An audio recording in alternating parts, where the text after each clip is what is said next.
പഠനത്തിൽ പോലും ആൺമക്കൾക്കിടയിലും പെൺമക്കൾക്കിടയിലും നീതി പാലിക്കണമെന്ന് പറഞ്ഞ നേതാവാണ് മുഹമ്മദ് മുസ്തഫ സ്വല്ലല്ലാഹു അലൈഹി വസല്ലം. കച്ചവടക്കാരോട് അവിടുന്ന് പറഞ്ഞതെന്താ? വഔഫുൽ കൈല ഇദാ കിൽതും വസിനൂ ബിൽ ഖിസ്താസിൽ മുസ്തഖീം. നിങ്ങൾ അളന്നു കൊടുക്കുമ്പോൾ ശരിയായ അളവ് പോലും കൊണ്ടളക്കണം.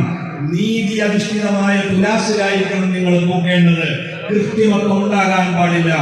ചന്തയിലേക്ക് അവിടെ നിന്ന് പറയും, നീ തൂക്കുക, അല്പം മുൻതൂക്കമിടുക.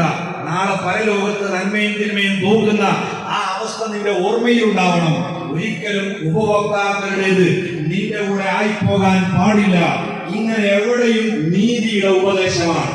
ആ ഉപദേശം സ്വീകരിച്ചുകൊണ്ട് തന്നെ ഭരണതലത്തിലും വിധികൾ പറയുന്നിടത്തുമൊക്കെ ആ നീതി ഇസ്ലാമിക ലോകത്ത് നിറഞ്ഞെന്ന് നമുക്ക് കാണാൻ കഴിയും.